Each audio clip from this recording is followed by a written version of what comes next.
अस्सलाम वालेकुम, आप देख रहे हैं पाकिस्तान टुनाइट। मैं हूं सैयद समर अब्बास। बानी चेमेन की कैद के बाद से तहरीक इंसाफ बतौर जमात किसी न किसी बहरान का शिकार रही है। 9 मई सानहे के बाद तहरीक इंसाफ का बज़ाहिर शिराजा ही बिखर गया था, लेकिन एक के बाद एक सीनियर रहनुमाओं ने पार्टी को खैर बात कहा और वकला की भरमार ने पार्टी को संभाला तो जरूर, लेकिन सियासी मामलात को लेकर पार्टी को संगीन चैलेंजेस का सामना रहा, जो आज भी जारी है। और अब हालिया दिनों में तहरीक इंसाफ से मुज़ाकरात की सुनगुन और किसी डील की अफवाहों ने इस जमात में सियासी लोगों की मौजूदगी और अहमियत को और भी अहम बना दिया है। बानी चेयरमैन तहरीक इंसाफ ने पार्टी छोड़ने वालों को वापस लेने से मुतल्लिक ग्रीन सिग्नल दे दिया है। इत्तलात के मुताबिक शाहिद फवाद चौधरी वो पहली शख्सियत होंगे जिनकी पार्टी में वापसी का इम्कान है। पार्टी ज़राए के मुताबिक बानी चेयरमैन की जानिब से उनको दोबारा शामिल करने की इजाज़त दे दी गई है और अगले हफ्ते फवाद चौधरी की खान साहब से मुलाकात फिर मुतवक्का है। फवाद चौधरी से मुतालिक यह खबर भी सामने आई है कि PTI रहनुमाओं और बिलखुसूस अरकान पार्लियामेंट ने फवाद चौधरी की पार्टी में वापसी की मुखालफत कर दी है। यह रद्द-ए-अमल इसलिए भी इंतहाई अहम है क्योंकि गुज़िश्ता कई रोज़ से यह खबरें भी गर्दिश में हैं कि PTI छोड़ने वाले 90% दीगर रहनुमाओं ने भी वापसी के लिए राब्ते शुरू कर दिए हैं। इस मामले के अलावा आज वफाकी सियासी मंजरनामे पर एक इंतहाई अहम पेशरफ्त हुई है, जिसको सियासी पंडित वज़ीर आज़म शहबाज शरीफ के परकुतर ने और वज़ीर ख़जाना मोहम्मद औरंगज़ेब को नीचा दिखाने से ताबीर कर रहे हैं, क्योंकि आज छुट्टी के रोज़ काबीना डिवीजन ने एक नोटिफिकेशन जारी करते हुए वज़ीर आज़म शहबाज शरीफ की मंजूरी से सेनेटर इसाक डार को डिप्टी वज़ीर आज़म नामजद किया है। दिलचस्प बात यह है कि इसाक डार की जानिब से नायब वज़ीर आज़म के इस मनसब पर आमद ऐन उस वक्त हुई है जब चंद रोज़ पहले ही मुस्लिम लीग नून की सदारत शहबाज शरीफ से लेने और नवाज शरीफ के हवाले किए जाने का फैसला भी हुआ है। ये डेवलपमेंट कितनी इंपॉर्टेंट है, इस पर बात भी प्रोग्राम में हमारे साथ मौजूद हैं आज पाकिस्तान तहरीक इंसाफ के मरकज़ी तर्जुमान रऊफ हसन साहब। लेकिन उससे पहले हम जरा मोहम्मद मालिक साहब से बात करेंगे। ये जो इसाक डार के हवाले से डेवलपमेंट हुई है उनका तजिया शामिल करेंगे।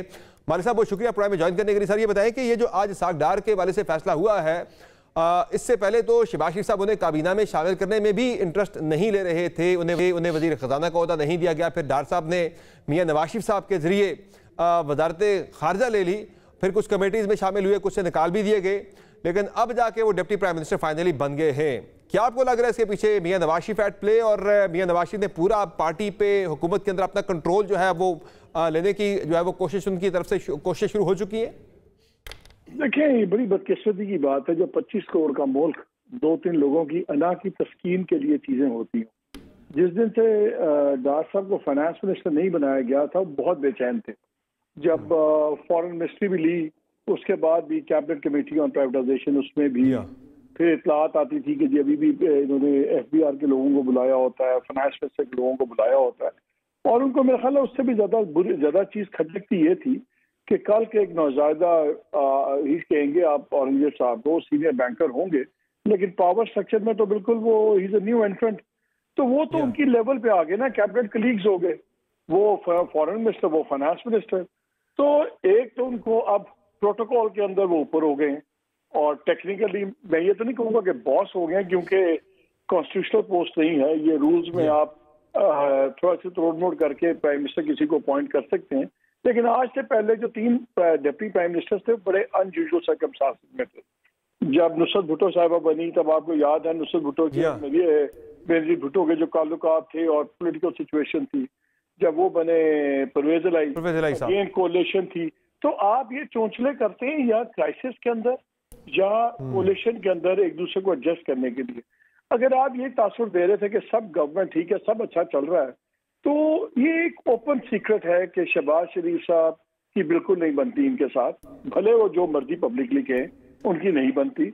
और जब ये PDM की गवर्नमेंट में भी फाइनेंस मिनिस्टर थे और प्राइम मिनिस्टर थे, तो ये किसी बात में उनकी नहीं सुनते थे, जो फैक्ट है, मिनिस्ट्री के लोग बताते हैं, सब भी बताते हैं। आज साहब आप क्या कहना चाह रहे हैं कि ये जो मियाँ नवाज शरीफ और मियाँ शहबाज शरीफ की मिलके कोलिशन है, ये जो नून लीग मौजूदा हम देख रहे हैं, और उनकी मियाँ साहब के बंदे को उन्होंने अकोमोडेट किया? दो चीजें क्लियर है ना।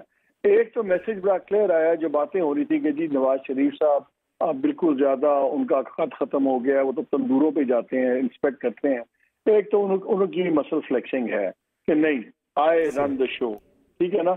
दूसरा, जब भी मसल फ्लेक्स करते हैं तो हमेशा डार साहब अपने आप को ऐसे पोजीशन करते हैं कि वही बेनिफिशरी होते हैं। लेकिन मैं ये कह रहा हूँ कि भले डार साहब का कद बढ़ा या नहीं बढ़ा, लेकिन आज वजीर आजम का कद बहुत छोटा हो गया। और मेरा तो बड़ा क्लियर तासुर है कि आज de facto deputy prime minister Shahbaz साहब हो गए और डिफेक्टो प्राइम मिनिस्टर आपको डार साहब नजर आएंगे। आज शहबाज शरीफ साहब ने अपनी गवर्नमेंट, शहबाज शरीफ गवर्नमेंट की डिवाइस की बुनियाद रखी है। ये आगे बिल्कुल और ये इसका कनेक्शन जो है वो जो दूसरी डेवलपमेंट है मियां नवाज शरीफ का पार्टी सदर बनना, उससे भी जोड़ा जा सकता है, उस यानी कि उसको साथ रखते हुए देखा जा सकता है कि कनेक्शन इनका आपस में ये उससे बहुत बड़ी चीज है। ये ना इसका उससे लिंक है ना उसका इससे लिंक है, ये स्टैंड अलोन है, ये उससे बहुत बड़ी बात है। वो तो बड़ी नेचुरल ट्रांजिशन थी, वो वजीर आजम बन के वो पार्टी प्रेसिडेंट बनेंगे ताकि उनका ऑफिशियल प्रोटोकॉल डेकोरम हो, वो इतनी बड़ी बात नहीं। आपने जैसे अपने इब्तिदाइये में कहा ना, मुझे बताएं प्राइम मिनिस्टर सऊदी अरेबिया में, नवाज शरीफ साहब हांगकांग में, इतवार का दिन है, कौन सी क़यामत आ गई है। हर बेढंगे काम को करने का एक ढंग भी होता है। हमारे मुल्क में पता नहीं क्यों we do not give a damn about anyone और एनीवन। लेकिन ये आज मुझे समझ नहीं आ रही कि शहबाज, मेरा ख्याल था शहबाज शरीफ साहब अपनी लेगेसी पे काम कर रहे होंगे, ये उनकी सेकंड और आखिरी प्राइम मिनिस्टरशिप है, तो उनकी लेगेसी ये होगी कि मैंने ये किया ये किया। ये लेगेसी है कि कहने पे मैंने डॉक्टर साहब को बना दिया। I feel sorry for. सही है, बहुत शुक्रिया मालिक साहब, आपने अपना कीमती वक्त दिया। आपका मालिक साहब का आपने सुना। रूफ हसन साहब, पहले आप भी इस पर कमेंट कर लें, ये इसहाक डार का डिप्टी प्राइम मिनिस्टर बनना क्या आप कैसे देख रहे हैं इसको? देखिए, ये शरीफ ख़ानदान में जो शिकस्त व रेख्त मैं बड़ी देर से देख रहा हूँ, मैंने इनको बड़ा करीब से देखा हुआ है, तो ये उसकी कंटिन्यूएशन है। और मेरा ख़्याल है कि नवाज़ शरीफ और शहबाज शरीफ के दरमियान और उनकी फैमिलीज़ के दरमियान जो एक कॉन्फ्लिक्ट बड़ी देर से चला आ रहा है, जो कभी गाहे गाहे उसकी बाज़गश्त भी सुनाई देती है, ये मेरा ख़्याल है कि अब अपने मंतकी अंजाम की तरफ बढ़ रहा है। इसहाक डार साहब के बारे में अकोमोडेट अगर ना करते फिर जाता मंतकी इंजाम की तरफ। यहाँ तो एक शहबाज साहब ने मियाँ साहब के बंदे को अकोमोडेट कर लिया है। नहीं, मैं आ रहा था उसके ऊपर, थोड़ा सा वक्त दे दीजिए अगर आप मुनासिब समझें तो। देखिए, इसहाक डार जो हैं वो नवाज शरीफ के सबसे क्लोज कॉन्फिडेंट हैं। ये हुदैबिया पेपर मिल्स की आपको याद होगा जो उन्होंने स्टेटमेंट भी 42 पेजेस में साइन दी थी, सारा कुछ था। उसके बावजूद इनकी कुर्बत जो है, होना तो ये चाहिए था कि इनको निकाल दिया जाता, लेकिन उसकी कुर्बत जो है ये उसकी वजूहत है, बहुत सारी वजूहत हैं। बड़े शरीफ के जितने भी उनके जो फैमिली के जितने भी ये सारी मनी लॉन्ड्रिंग एट्सेट्रा जो सब कुछ होया हुआ है ना, उसके राजदान, सबसे बड़े राजदान जो है वो इसहाक डार है और इन्हीं के थ्रू, इन्हीं की वसातत से होता रहा है। शहबाज शरीफ जो है वो इस्टेब्लिशमेंट को ज़्यादा कबूल थे, इसीलिए इसके बावजूद कि उन्होंने वादा किया था नवाज शरीफ से कि वो वापस आएँ और उनको प्राइम मिनिस्टर बनाया जाएगा, लास्ट मिनट के ऊपर वो नहीं बनाया गया। लेकिन नवाज शरीफ साहब को मैं टेम्परामेंटली भी जानता हूँ, वो इस किस्म की पीछे रह के वो सियासत नहीं कर सकते। Is not the kind of person to do that. So ये एक उन्होंने पहले प्रेसिडेंट बने पार्टी के, वो भी मेरा ख्याल टेक ओवर कर लेंगे और इसहाक डार के थ्रू वो हुकूमत चलाएंगे उस वक्त तक जब तक कि खुद प्राइम मिनिस्टर जो है वो नहीं बन जाते। This is a very clear government. आप कह रहे हैं कि इस वक्त पैरेलल हुकूमत बना दी नहीं, इसहाक डार साहब। और अब डिपेंड करता है कि जी शहबाज साहब कितना कंसीड करते हैं। शहबाज साहब शायद अब आज भी कंसीड करना चाहें, बिकॉज आई थिंक कि वो शायद पुट अप ना करें रेजिस्टेंस, लेकिन उनकी फैमिली की तरफ से रेजिस्टेंस जो है वो आएगी। तो हो सकता है कि ये जो शिकस्त व रेख्त है, ये कोई एक लेवल ऑफ बिटरनेस जो है वो भी क्रिएट हो, और पार्टी जो कि इनकी ऑलरेडी पार्टी भी उसमें डिविजन्स क्रिएट हुई हैं, तो ये शायद और ज़्यादा उजागर हों और ज़्यादा खुल के सामने आए। सही है। अच्छा सर, अब ज़रा कुछ तहरीक इंसाफ की बात कर लेते हैं कि ख़बरें काफ़ी ज़्यादा गर्म हैं कि तहरीक इंसाफ में पार्टी छोड़ने वाले कुछ लोगों की वापसी हो रही है। खान साहब ने कुछ नरमी दिखाई है उन लोगों के हवाले से कि जिन्होंने बहुत सख्त मजबूरी में पार्टी छोड़ी, जिन्होंने पार्टी के खिलाफ हर्जा सराई नहीं की, जो किसी दूसरी पार्टी में शामिल नहीं हुए, उनकी पार्टी में वापसी के हवाले से पोलिटिकल कमेटी जो है वो रिकन्सिडर करे। देखिए, ये क्या मामला है? मुझे सिर्फ एक डिसीजन का पता है, जो कि इलेक्शन से पहले जब इन लोगों ने वापस अपने वो मैं कहता हूँ ना सियासी जनाजे के कशकोल लेके हमारे दर के ऊपर, पीटीआई के दर के ऊपर वापस आए थे, तो उस वक्त उन्होंने कहा था जी कि हम बिल्कुल कंसिडर नहीं करेंगे और इलेक्शंस में बिल्कुल अकोमोडेट नहीं किया जाएगा। इनकी कोशिश जारी रही है, लेकिन ये जो इस वक्त एक all of a sudden media hype हुई है, ये मेरा ख्याल है कि इसके पीछे कोई फोर्सेस हैं और वो एक लेवल ऑफ एक किस्म की डिसयूनिटी जो है ना वो पार्टी में क्रिएट करेगी। क्योंकि देखिए सब हरबे इस्तेमाल करके इन्होंने देख लिया, लेकिन पीटीआई को ख़त्म नहीं कर सके। पीटीआई जो है वो मजबूत से मजबूत तर होती जा रही है। पार्टी में अगर तरीके से आप छोड़ने वाले लोग वापस आते हैं तो ये पार्टी कमज़ोर कैसे होगी? ये वापस आना सिंपल ये नहीं है कि जी वापस आ रहे हैं, इनका एक रोल रहा है ना पार्टी में। I call them the rats, they jump the ship when the party needed them the most, और सब शामिल है इसमें। और ये जो है अब सियासी जनाजे लेके फिर रहे हैं ना, इनकी रेलेवेंस क्या है? दूसरी बात है कि पिछले 2 सालों में जब से ये लोग गए हैं, खासकर 9 मई के बाद जब ये लोग निकले हैं, पार्टी में एक और काडर जो है उसने इमर्ज किया। ये वो आइडियोलॉजिकल काडर है। ये मैं बार बार ये बात करता हूँ, लेकिन मेरा ख्याल है ये सिंक इन नहीं करती। वो एक यंगर लॉट है। इस वक्त जो हमारे नेशनल असेंबली में मेंबर्स है, ये बहुत इंपॉर्टेंट चीज़ है, उनमें से ऑलमोस्ट 50% 30 और अंडर 30।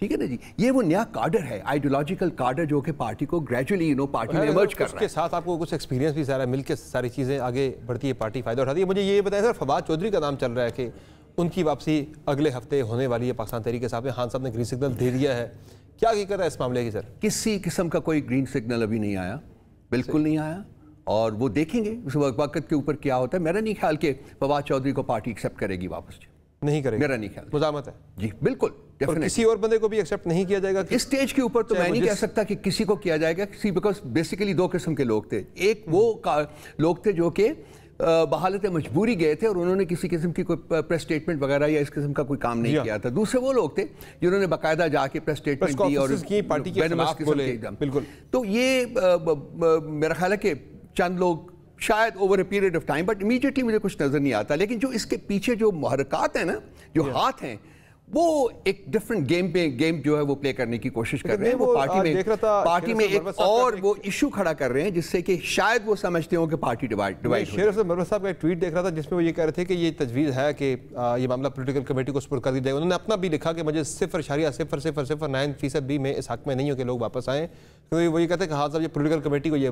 शायद जिम्मेदारी सौंप रहे हैं। तो पॉलिटिकल कमेटी में आ जाएगी तो डिस्कस कर लेंगे जी। हमारी पॉलिटिकल कमेटी का कल इजलास हो रहा है जी, कल शाम को हो रहा है। हाँ साहब ने कंसीडर तो किया इस हवाले से कि भाई ये वापसी हो। देखिए, जो चीज़ मुझे कम्युनिकेट नहीं होती उसके ऊपर स्पेकुलेट नहीं करता जी। मेरे नॉलेज में कोई ऐसी चीज़ नहीं है कि उन्होंने कंसिडर किया है या नहीं किया, क्योंकि अब पॉलिटिकल कमेटी में कल हमारा इजलास हो रहा है। अगर कोई ऐसी सिचुएशन हुई तो सामने आ जाएगा, आपके साथ अगली दफ़ा बैठेंगे तो उसके ऊपर बात करेंगे। शेर मरवत जी लिखते हैं अपने ट्वीट के अंदर कि खान साहब has disclosed his mind about rejoining the party by the fallen comrades several times and wants the party's political committee to consider the cases of a few individuals.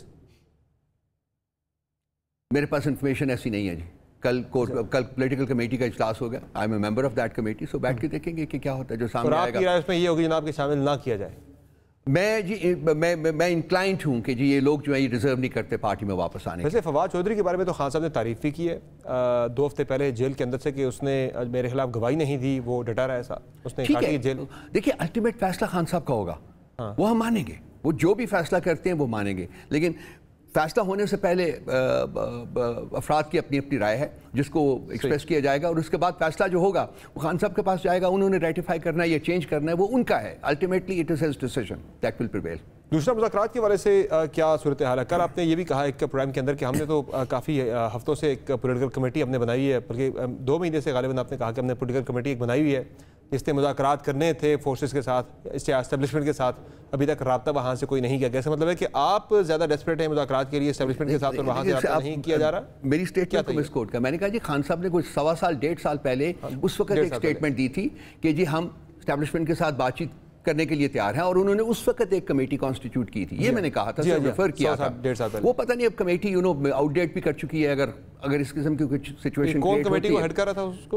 उस कमेटी को हेड कौन कर रहा था? मुझे याद नहीं पड़ता। 3 लोगों की कमेटी थी, लेकिन मुझे नहीं पता। एस्टेब्लिशमेंट के साथ मुज़ाकरात के लिए बनाई गई, जो कि अगर एस्टेब्लिशमेंट के साथ मुज़ाकरात हों तो वो कमेटी उसको हैंडल करेगी। ठीक है, वो उस वक्त की बात है, 1.25 साल 1.5 साल पुरानी। खान साहब के अरेस्ट से बहुत पहले की बात है ये। अभी इस वक्त सिचुएशन जो है वो कोई डेवलपमेंट उसमें फर्दर हुई नहीं है। हमारा स्टांस बड़ा क्लियर है, हम सबके साथ बात करने को तैयार हैं सिवाय उन 3 पॉलिटिकल पार्टीज़ के। बाकी पॉलिटिकल एंगेजमेंट हमारी अपनी जगह मौजूद है। 6 लोगों का इत्तेहाद बना हुआ, 6 जमातों का इत्तेहाद है, वो एक्सपैंड कर रहा है। उसके बाद एस्टैब्लिशमेंट के साथ we are open to talking, लेकिन उनके साथ बात क्या होनी है?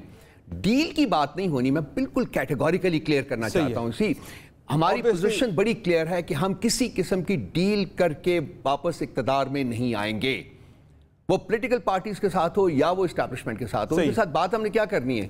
उनके साथ बात जाके उनको बहादुर बामुलाहिजा उनको समझाएंगे कि आपका कॉन्स्टिट्यूशनल रोल है, आपकी एक डोमेन है, उसके ऊपर रह के ऑपरेट करेंगे बाकी इंस्टीट्यूशंस की तरह। एक जवाब ये भी आया था रिसेंटली कि आपने अगर मुज़ाकरात करने तो आप गवर्नमेंट ऑफ द डे के साथ जाके करें। पॉलिटिकल कोई ऐसा जवाब नहीं आया हमें। इनडायरेक्टली एक जवाब आया नहीं जी, कोई नहीं आया। Totally incorrect. कोई नहीं आया। नहीं, एक स्टेटमेंट वहाँ से कोट हुई थी कि आप मिलिट्री जो है वो खुद बात नहीं करेगी, एस्टैब्लिशमेंट जो है वो क़यादत बात नहीं करेगी, आप पॉलिटिकल गवर्नमेंट के साथ जाके बात करें। वहाँ रेफर किया गया था। वेरी क्लियर है, there is no ambiguity in our position, we are not going to engage with these three parties. तीन पार्टीज के साथ हम बात नहीं करेंगे। क्यों नहीं करेंगे उसके लिए भी बड़ी क्लियर है पोजीशन। ये डाका जो इलेक्टोरल डाका है उसके बेनिफिशरीज हैं, उनके साथ हम नहीं एंगेज करेंगे। इसके अलावा सर मुझे बताया कि आपकी तहरीक शुरू हो चुकी है, ये जो आप 10 मई का जलसा भी करने जा रहे हैं और उस जलसे की 9 मई के फ़ौरन बाद 10 मई का रखना, उसकी क्या 9 मई के साथ कनेक्शन है उस जलसे का? और दूसरा बताएं कि आगे स्ट्रेटजी क्या, कैसे बढ़ेंगे? आपने जो एहतजाज भी किया था 2 रोज़ पहले, बड़ा पंजाब के अंदर आप नहीं कर सके थे, केपी के अंदर लोग अलबदा निकले थे आपके 10 मई का तो अभी डेट फाइनल नहीं हुआ जी, 4 मई का है, लेकिन उसकी अभी इजाज़त नहीं मिल रही। तो इजाज़त मिलेगी 10 मई को, तो हाँ फैसलाबाद में 10 मई का आ रहा है। नहीं, उसकी कोई ऐसी कोई थिंकिंग हमारी पार्टी में नहीं है जी कि 9 मई के दिन एक दिन बाद रखना, ये नहीं रखना। आई थिंक उनकी अपनी कन्वीनियंस की बात होगी जहाँ वो अरेंज कर सकते हैं ये। तो फैसलाबाद में जा रहे हैं। उसके अलावा पूरे मुल्क में जलसे होंगे हमारे, इसके बाद हम मतलब रुकेंगे नहीं, जलसे हर तरफ होंगे। और अगर ये इजाज़त नहीं देते तो कोर्ट्स भी इजाज़त नहीं देती, उसके बावजूद जलसे होंगे। और पीएससी के हवाले से अब क्लैरिटी आ गई है जनाब के मरवत साहब ही होंगे पीएससी के चेयरमैन? नहीं जी, अभी बिल्कुल नहीं है जी, it is yet to be decided, बिल्कुल नहीं। आज उमर अयूब साहब का ट्वीट आ गया है। मेरी इन्फॉर्मेशन है जी कि अभी फैसला होना है जी। और खान साहब ने ही फैसला करना है अभी? खान साहब ने फैसला करना है जी, at the end of the day उन्हीं का फैसला होगा। वैसे मरवत साहब तो कल भी बता रहे थे, वो ये कहते हैं कि खान साहब ने 2 दिन पहले बैरिस्टर गौहर और उमर अयूब की मौजूदगी में ये कहा जनाब कि शेर अफजल मरवत ही मेरी तरफ से पीएससी के चेयरमैन के कैंडिडेट होंगे। देखिए ये जो है इशू जो है ना, ये स्पेकुलेशन का शिकार होया हुआ है, तो इसीलिए मैं इसके ऊपर कमेंट करना आज भी उमर अयूब ने ट्वीट किया है, मैं इसके ऊपर कमेंट करना मुनासिब नहीं समझूंगा। जब हुक्म आ जाएगा खान साहब का, वो आपको सबको पता चल जाएगा, हम लोग उसका एक पैनियर जारी कर देंगे। ये एक बड़ा मसला है ना कि आप पार्टी के ऑफिशियल स्पोक्सपर्सन हैं, आप कह रहे हैं कि अभी तक फैसला नहीं हुआ चेयरमैन पीएससी के हवाले से कि कौन होगा, मरवत साहब हैं या हामिद रज़ा हैं, वट जो भी है, एबीसी जो भी है। आपके जो अपोजिशन लीडर है उमर अयूब साहब, वो ये ट्वीट करके लिख रहे हैं जनाब के फैसला हो चुका है, शेर अफजल मरवत ही तरीके साहब की तरफ से चेयरमैन पीएससी के कैंडिडेट होंगे। आप उनकी बात वो अपोजिशन लीडर है, अगर उनकी डायरेक्ट कम्युनिकेशन हुई है तो उन्होंने लिखा है तो ठीक लिखा है, लिखा होगा। मेरी इन्फॉर्मेशन अभी तक ये नहीं है, चूंकि आपको तो पीटीआई ने बाकायदा नॉमिनेट किया था कि आप इसीलिए मैं अर्ज कर रहा हूं कि मेरी इन्फॉर्मेशन अभी तक ये नहीं है। और आपका सब कन्वे भी पार्टी जो मौजूदा चेयरमैन है मेरे पास अगर आई होती तो मैं नहीं किया गया, साथ शेयर कर लेता। और ये क्या हकीकत है कि किसी स्टेज पे नाम जो है चला था उनका भी, हामिद रज़ा साहब का नाम भी चला था, साहबजादा हामिद रज़ा साहब का नाम भी खान साहब ने कहीं प्रपोज किया है?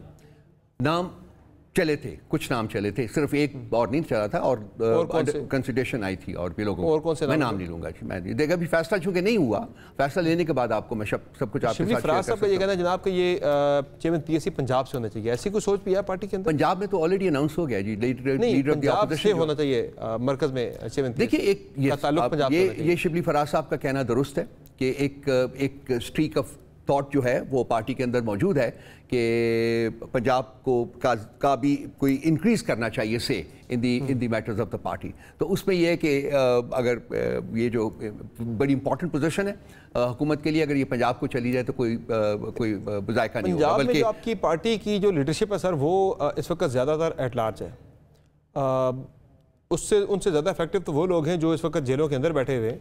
तो उनके गायब होने से, दूर होने से, फरार होने से पार्टी को फ़ायदा कोई पहुंच रहा है किसी किस्म का? कि आपने पंजाब के अंदर शो देख लिया, आपने केपी के अंदर देख लिया, बड़ा फर्क था जो आपने प्रोटेस्ट किया जुमे को। देखिए जो लेवल ऑफ जबर और फस्तायत पंजाब में हुई है वो केपी में हुई नहीं, बिकॉज ये कल्चरल डिफरेंस है ना, और खासकर यहाँ शरीफान बैठे हुए हैं, आले शरीफान बैठे हुए हैं, और उनके दौर में तो आइन और कानून की कोई पासदारी रहती नहीं ना जी।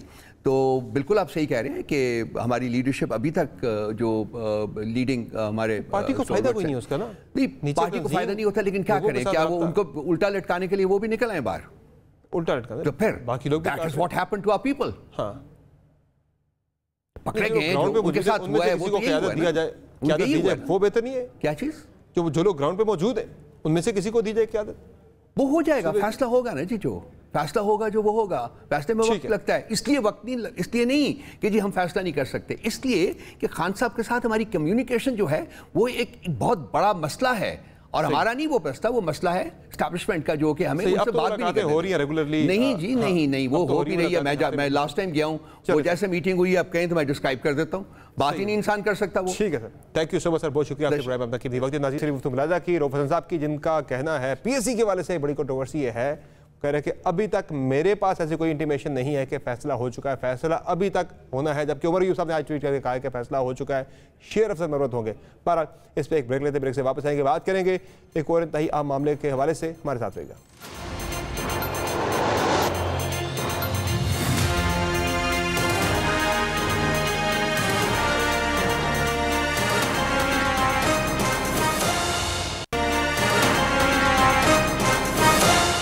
Welcome back. इस्लामाबाद हाईकोर्ट के 6 जजेस की जानिब से आला अदलिया में मुबैना मुदाखलत का तनाज़ा अहम मोड़ में दाखिल होने को है और मंगल के रोज इस हवाले से सुप्रीम कोर्ट ऑफ पाकिस्तान का 6 रुकनी बेंच चीफ जस्टिस काजी फाइज ईसा की सरबराही में इस मामले पर समाअत शुरू कर रहा है। लेकिन उससे पहले इस मामले में एक नया ट्विस्ट आया, एक नया मोड़ आया है कि जब justice Babar Sattar Islamabad high court के जज हैं, उनके खिलाफ एक सोशल मीडिया मुहिम शुरू हो गई। उस मुहिम पर आज इस्लामाबाद हाई कोर्ट को एलामिया जारी करके वजाहत जारी करना पड़ी कि जस्टिस बाबर सत्तार पर लगने वाले इल्ज़ामात बेबुनियाद और गलत हैं। इसके अलावा जो सीनियर प्यून जज हैं जस्टिस मंसूर शाह, उन्होंने भी आसमान जहांगीर कॉन्फ्रेंस में जुडिशरी में मुदाखलत के हवाले से बड़ी खुलकर बात की और कहा कि इस हवाले से फायर वॉल का क्रिएट करना बहुत ज़्यादा ज़रूरी हो चुका है।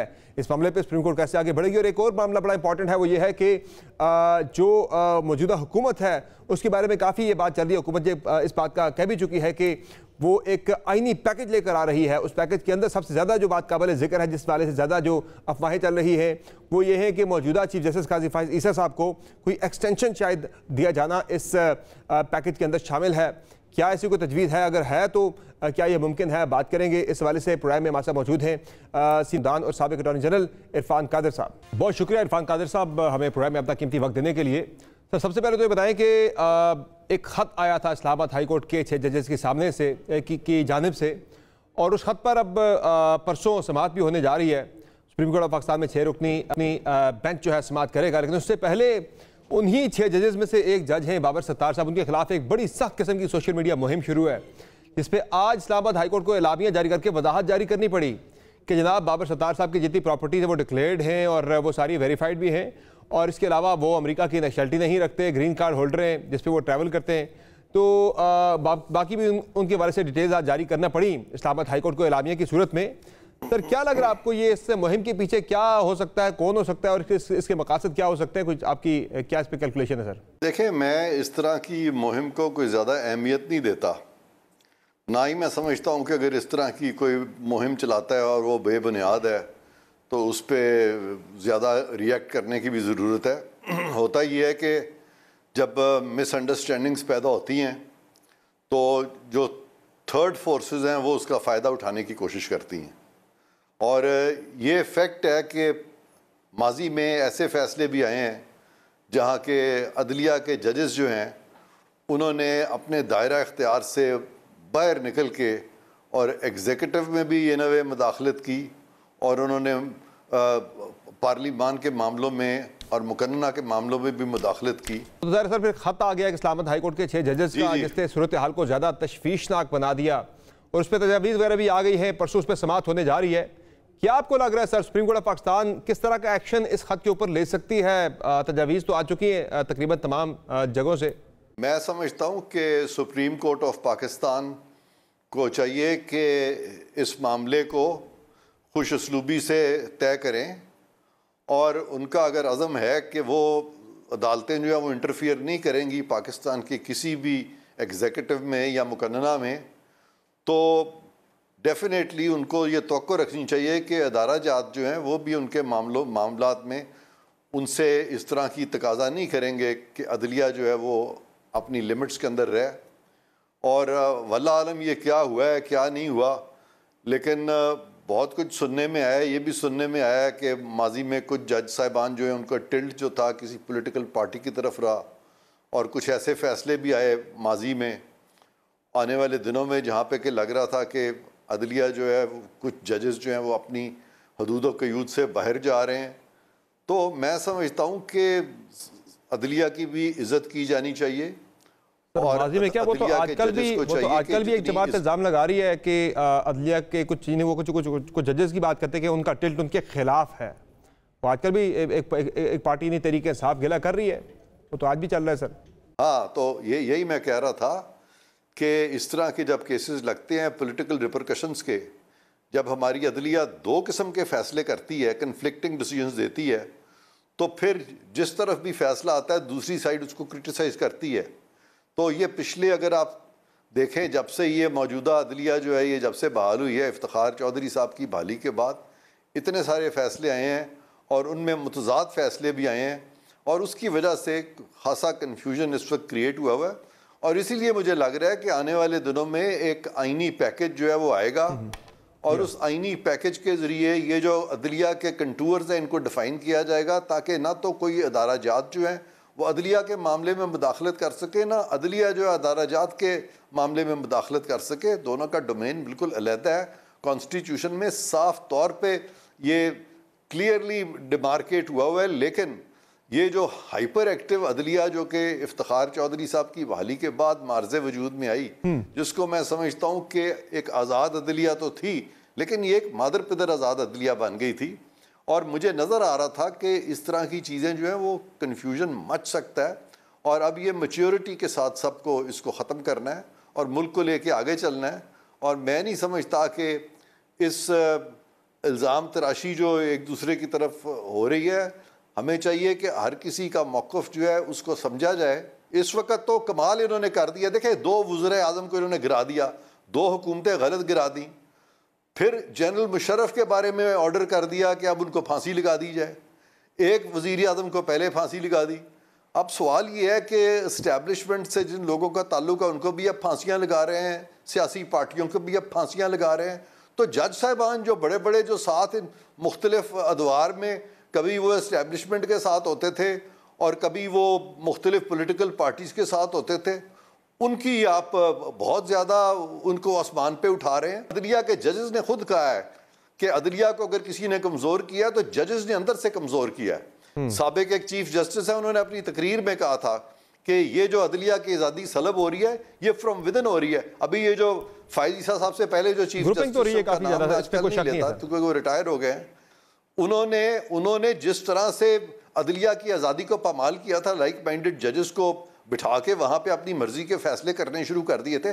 सारे नेशन वाइड उनका क्रिटिसिज्म हुआ था और नेशन वाइड डिमांड थी बहुत अहम केसेस में, जिनमें के पंजाब की हुकूमत गिरा दी गई थी और बहुत अहम फैसले किए गए तो अपने हम ख्याल जजेस के ज़रिए कर दिए गए। और फिर हम ख्याल जजेस जो हैं जिस तरह से मैदान छोड़ के भागे हैं, वो जो जस्टिस एजाजुल एहसन है वो देखें आप, उनको पता ही नहीं चल रहा वो क्यों चले गए हैं, कोई तो वजह होगी ना।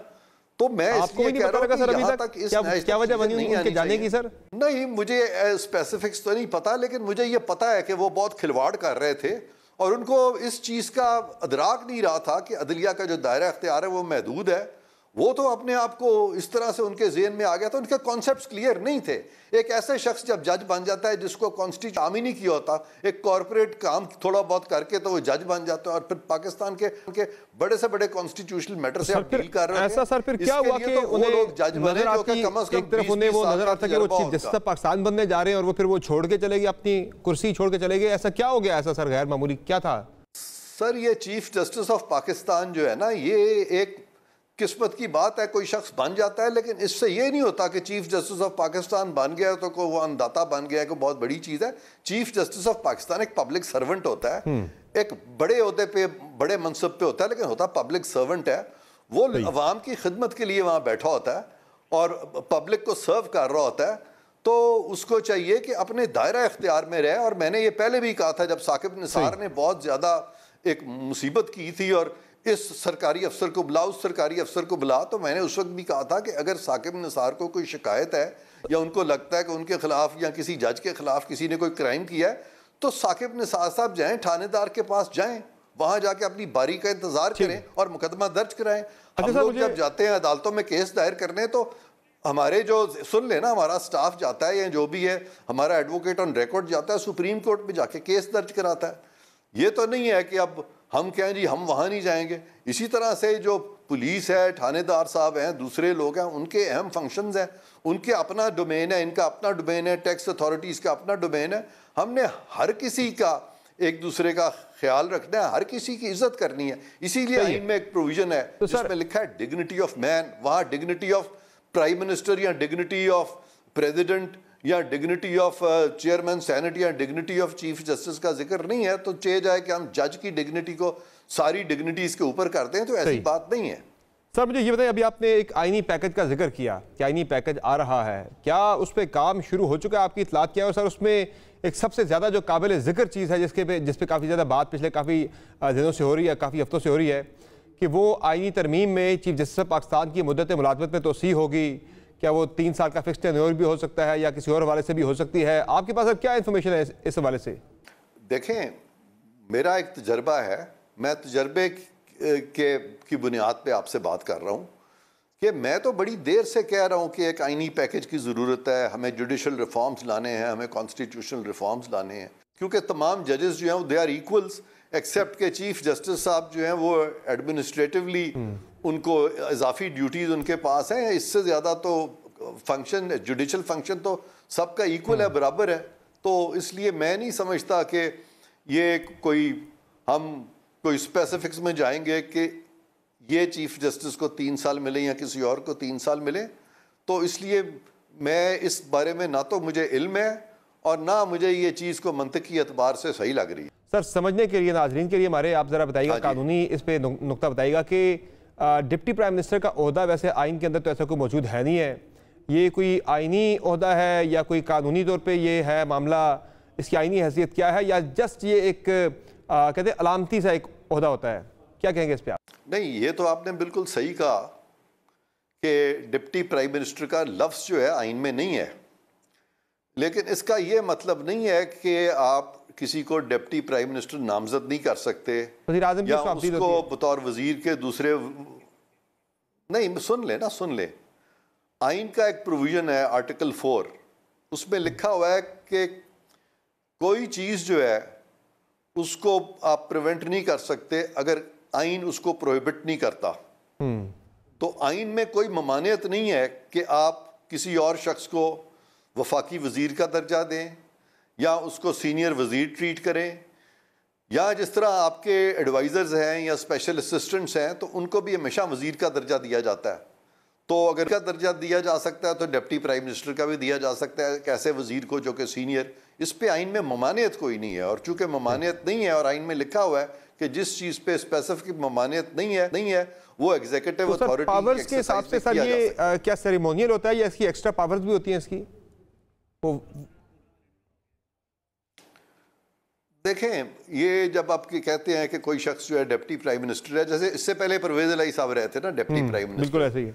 जब पिछली गवर्नमेंट थी पीपल्स पार्टी की तो परवेज इलाही साहब डिप्टी प्राइम मिनिस्टर थे, और बतौर डिप्टी प्राइम मिनिस्टर के एक किस्म का साइकोलॉजिकल एडवांटेज था कि भाई उनको ज़रा सीनियर ट्रीट किया जाता था। उनका जो दफ्तर था वो प्राइम मिनिस्टर का जो सेक्रेटेरिएट है उसके अंदर प्राइम मिनिस्टर के बाद सबसे अच्छा कमरा उनका था। तो ये एक इस तरह का वो एक किस्म का वो एक रिकग्निशन होती है। बाकी इसमें कोई ममानियत तो है नहीं, तो इसलिए मैं नहीं समझता कि इस पे हमें कोई इशू खड़ा करने की जरूरत है। नहीं, मैं इशू की बात नहीं, मैं जस्ट समझना ये चाह रहा था कि ये जस्ट सेरेमोनियल है, इस पे कोई एक्स्ट्रा वो पावर तो नहीं है इसमें सर?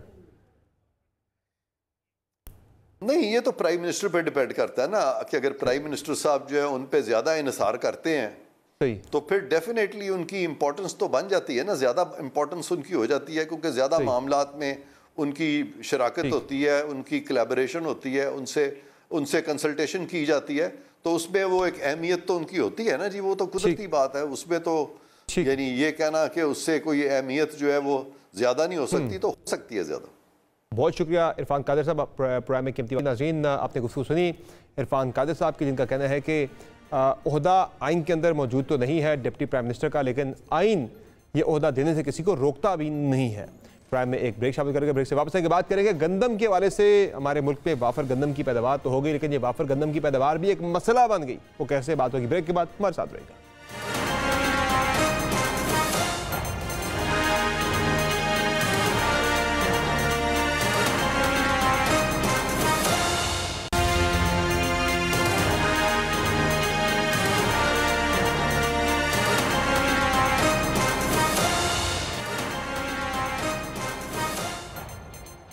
वेलकम बैक नाज़रीन। मुल्क में गंदम की वाफर पैदावार के बावजूद मुकर्ररा जरूरत से जायद दरामद करने के फैसले ने एक नया बहरान पैदा कर दिया है, जिसकी वजह से पंजाब हुकूमत और किसान आमने सामने आ खड़े हैं। हुकूमत पंजाब की जानिब से मुकामी किसानों से मज़ीद गंदम ना खरीदने के फैसले ने इस तनाज़े को और भी हवा दे दी है, जिसके बाद अब किसानों ने हुकूमत को कल तक की डेडलाइन दे दी है। क्योंकि इस बहरान की असल जिम्मेदारी तो निगरान हुकूमत पर आयद होती है, लेकिन फिलहाल ये तनाज़ा मरीम नवाज की पंजाब हुकूमत के लिए एक दर्द सर बन गया है। और इस चैलेंज से निपटने के लिए आज भी पंजाब हुकूमत का आला सतह का इजलास हुआ, जिसमें किसानों को मनाने और इस मसले के हल की कोशिशों के इक़दाम किए गए। दूसरी जानिब बज़ाहिर किसान रहनुमा हुकूमत को यह खबरदार कर चुके हैं कि अगर उनसे गंदम ना खरीदी गई तो अगली फसल की बुवाई भी मुतासिर होगी, जबकि माजी करीब में गंदम दरामद करने वालों के नाम सामने लाई जाए और उनके खिलाफ कार्रवाई की जाए। क्योंकि इस मसले के हल के लिए वफाकी हुकूमत तो मुतहर्रिक हुई है और बतौर फौरी इक़दाम बहावलनगर में पासपों के जरिए गंदम की खरीदारी का आगाज कर दिया गया है, लेकिन मुल्तान और मुजफ्फरगढ़ के किसानों से ताहाल वफाकी हुकूमत या पंजाब हुकूमत किसी ने भी गंदम खरीदारी शुरू नहीं की,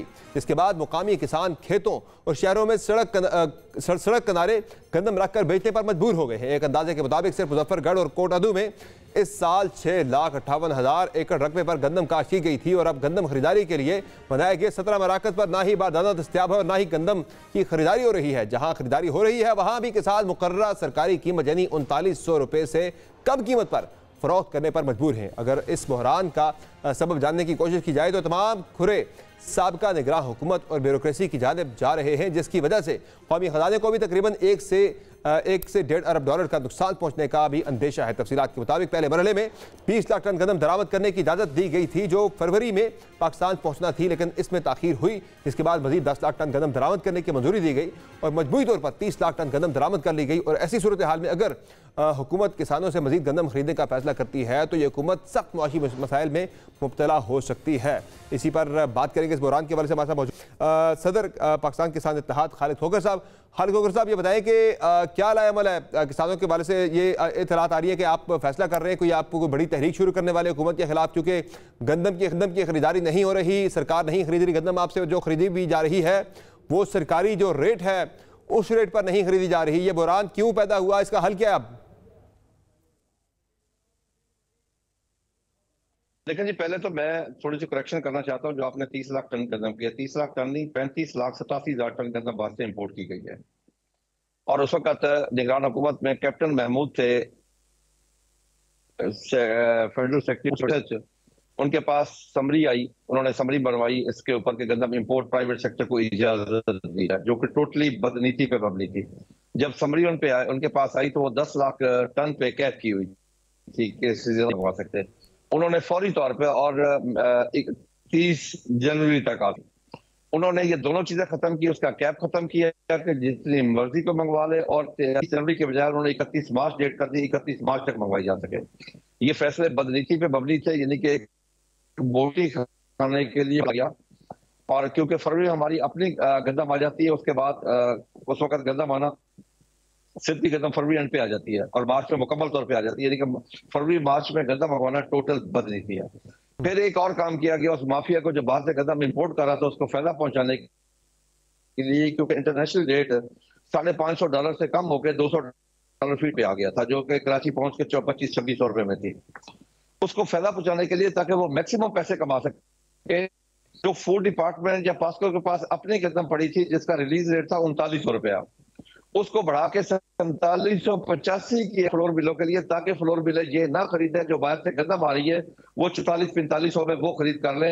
यानी इससे मुराद है तो $1 बिलियन का ज़र मुबादला खर्च हुआ, 150 अरब रुपया कम से कम कमाया माफिया ने, जो सब में तकसीम हुआ। और काश का तकरीबन 800 से 900 अरब रुपए का नुकसान हो रहा है, जो से 3900 जो मिनिमम सपोर्ट प्राइस से कम प्राइस मिल रही है। जो मुल्क का दूसरा नुकसान हो रहा है वो ये हो रहा है, जब तक के काश्तकार के पास पैसे नहीं होंगे तो गंदम के ऊपर दो मेजर फसलें आपकी कपास और चावल, वो उन फसलों पे इन्वेस्टमेंट नहीं कर सकेगा, उनकी पैदावार कम होगी। फिर काश्तकार में गुस्सा होगा, काश्तकार में बिल्कुल महरूमी है, उसे इस वक्त उसके पास पैसे नहीं है, उसको उसकी सेल नहीं हुई। जब अगले साल गंदम काश्त करने का वक्त आएगा तो वो सहमा हुआ होगा, डरा होगा, वो 20% कभी मैं आपको अर्ज करूं।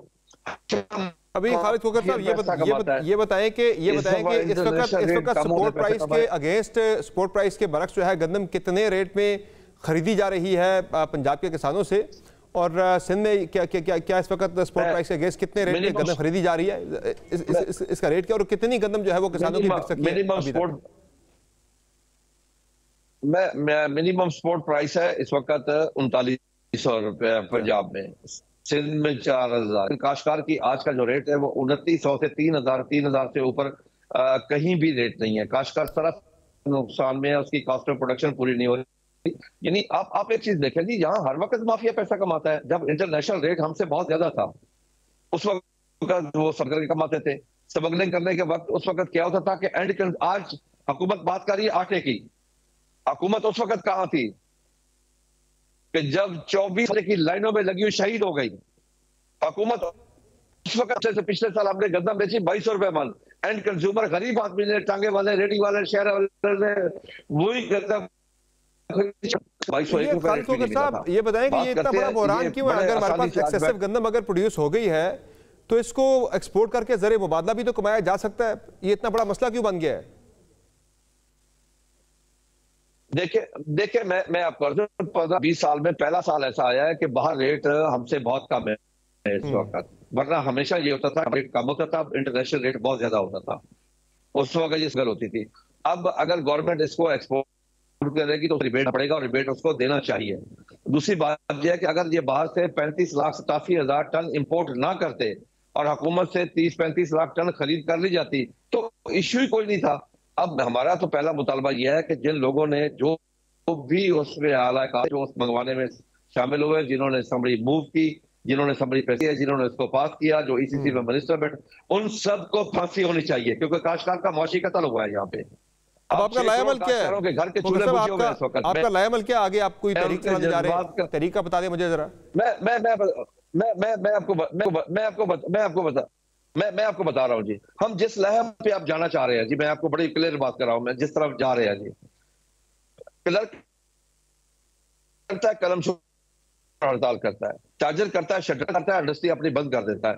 हम वाहिद काश्तकार हैं जिन्होंने एहतजाज में कभी अपना कारोबार बिजनेस बंद नहीं किया। हमने गोश्त की सप्लाई बंद नहीं की, हमने दूध की सप्लाई बंद नहीं की, हमने सब्जियों की सप्लाई बंद नहीं की, हमने गंदम की सप्लाई बंद नहीं की। हमारी कल इस पे हमने एक बहुत बड़ी एक मीटिंग रखी हुई है जिसमें हमने फैसला करना है कि हमने क्या करना है। इससे बात कर रहा हूँ कि हमारे दिल में खौफ आ जाता है कि हम अपना काम क्यों छोड़े। हम नैब खुदा है, अल्लाह का दिया और इस जमीन का सीना चीर के अल्लाह की मखलूक तक पहुंचाते हैं। सही है, रिस्क किया है, उस वक्त हम डर के पीछे हट जाते हैं कि हम ये काम ना छोड़े, हम ये करते रहे, यकीन कर रहे हैं। लेकिन इस वक्त हमारा कारोबार ना बाइज्जत है ना मुनाफा बख्श है। काश्तकार इस सरासर घाटे में है। काश्तकार को पाकिस्तान तस्लीम नहीं किया जा रहा।